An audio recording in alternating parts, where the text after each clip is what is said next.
Mary, what's the deal with me being stuck solo at my sister's wedding? I found myself isolated, and when I inquired about it to her mother-in-law, she smirked before replying. Oh, was that the case? Well, it's all right. A middle school graduate is hardly a feather in the family cap. Mary always had a knack for belittling me, and as others began to take notice, I felt even more out of place, drowning in embarrassment. What do you even know about Eddie? And you don't know my brother, I muttered, feeling utterly defeated. Then my sister Michelle appeared, and the dynamic shifted. My name's Eddie Smith. I turned 42 this year. I began unraveling the story of our upbringing. Ever since our parents passed away in a car accident when we were kids, Michelle and I, just a year apart, were raised by our grandparents. Though we felt vulnerable without our parents, our grandparents filled our lives with love, ensuring we never felt alone. However, as our grandparents grew older, I felt the weight of responsibility. I started working right after middle school, despite Michelle's encouragement to pursue higher education. Are you sure you don't want to go to high school? You don't have to bear this burden alone, she urged, her concern palpable. But I couldn't shake the need to support our family, especially Michelle, whose dream of becoming a doctor fueled my determination. I don't have a dream like you, Michelle. Right now, my dream is to contribute to the family as soon as possible, I explained, knowing she felt guilty about my sacrifice. Yet, she understood once I shared my true feelings. Michelle's hard work paid off, and she secured a spot in college, eventually becoming a doctor. With our grandparents gone by the time she earned her medical license, we leaned on each other for support. Hey, Eddie, I'm free this weekend. How about we grab a bite? Michelle suggested, extending an olive branch of camaraderie. That sounds perfect. I'm free too. Let's go for drinks, I replied, grateful for the bond we shared. Michelle and I had a close relationship, often spending our free time together, even as I juggled various temporary jobs to make ends meet. Lately, there's been someone causing you trouble, Mary, Michelle's mother-in-law. To my surprise and delight, she recently got engaged, making her my relative by marriage. Initially, based on what Michelle had told me about Mary being a gentle and modest woman, I was hopeful. Coming from a family without parents, I looked forward to our relatives coming together. However, my naive optimism was shattered at our first encounter. Eddie, you don't look as impressive as Michelle. It's disappointing that you're nothing like what I imagined being related to you would be, Mary remarked as soon as Michelle left the table.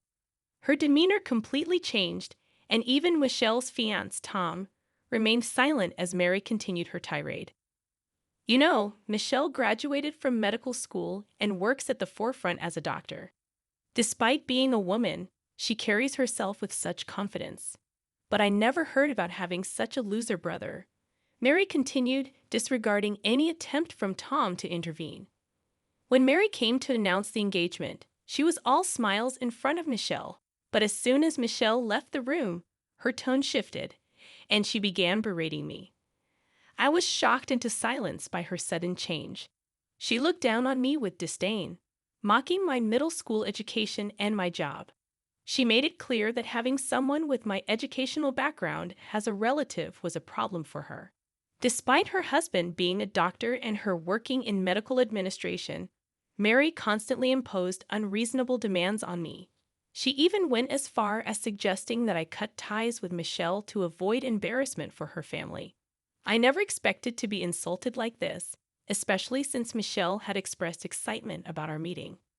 Feeling embarrassed and hurt by Mary's words, I couldn't help but wonder how things got so messed up.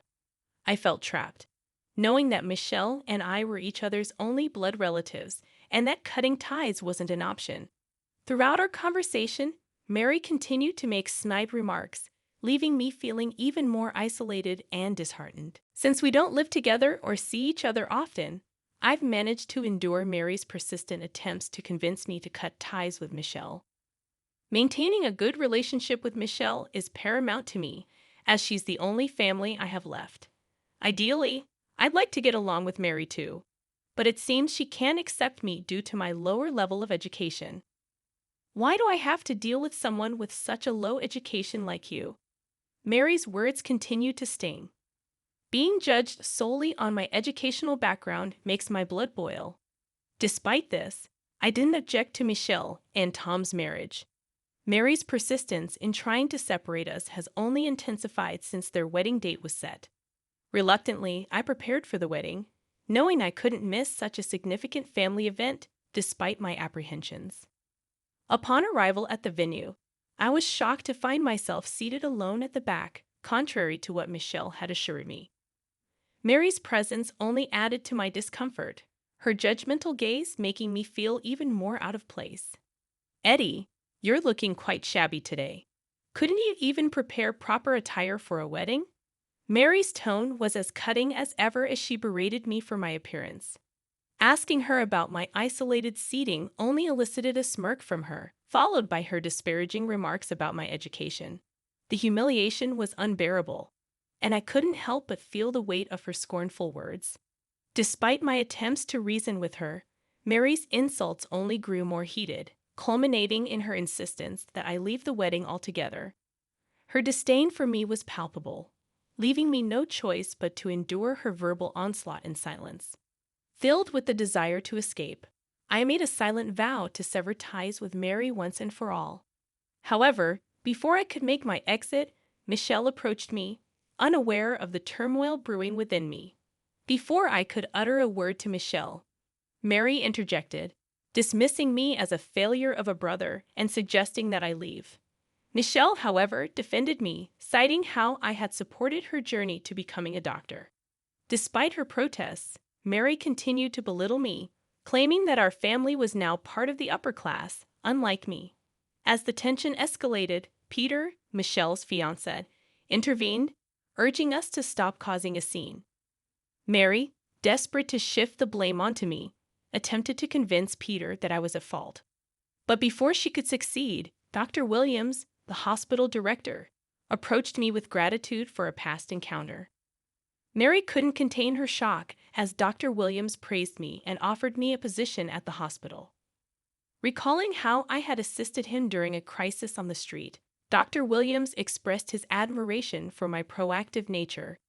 His offer of employment was a turning point for me, as I had been struggling to find a stable job. Grateful for the opportunity, I accepted Dr. Williams' offer and embarked on a new chapter in my career.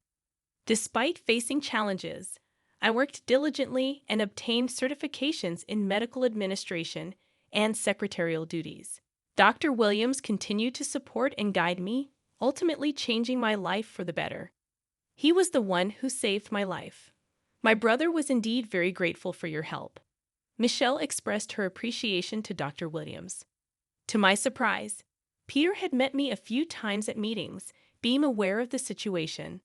However, Mary, who had always looked down on me, probably didn't know. Her shock was palpable upon hearing about my relationship with Dr. Williams. What the hell? A middle school graduate like him becoming an executive secretary at the headquarters? Impossible, Mary exclaimed in disbelief. She seemed unable to fathom that someone they had dismissed as a middle school graduate could hold such a prestigious position. In her eyes, my achievements seemed like deception, and she dismissed even my ability to speak German as mere showing off. The headquarters, a gathering place for the group's top talents, was a realm of the elite.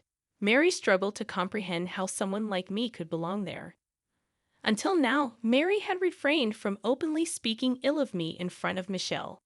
But today, it seemed she couldn't contain her disdain any longer. Her insults were directed at me, regardless of who was present. Dr. Williams, however, swiftly addressed her remarks. So, are you saying that I'm lying? His question left Mary visibly shaken. He made it clear that he didn't judge people based on their educational background. Eddie, indeed, has been demonstrating his capabilities adequately at the hospital, Dr. Williams affirmed, his words warming my heart. I had always been somewhat conscious of my educational background, and Dr. Williams' recognition of my efforts meant a lot to me. However, Mary couldn't accept my achievements and dismissed them as underhanded tactics. She insisted that she could do her job better than me and accused me of deceiving everyone. But Dr. Williams pointed out that her reputation at the hospital wasn't exemplary, citing several resignations among the staff due to her behavior. Under Mary's continued uproar, Dr. Williams coldly retorted, questioning her integrity regarding the misuse of funds at the affiliated hospital. Mary was visibly shaken, showing signs of panic as Dr. Williams confronted her about the financial discrepancies. Peter denied any involvement in the misuse of funds, prompting Dr. Williams to announce a thorough investigation. Mary pleaded desperately, but her son Tom refused to cover for her any longer, expressing his desire to succeed as a doctor independently. Disappointed by Mary's actions, Dr. Williams emphasized the importance of cherishing those around them, declaring that someone who couldn't uphold such values had no place in his hospital. Mary, realizing the gravity of the situation, turned to me for help, but I had reached my limit. "I've never been considered family by you," I asserted, refusing to associate with someone who only found their worth by looking down on others. Michelle, standing behind me, nodded in agreement, signaling her support. The wedding proceeded without Mary, and at Dr. Williams' behest, she was dismissed from the company for embezzlement of funds. During her divorce proceedings, her affair with a male nurse was exposed, leading to her downfall and destitution.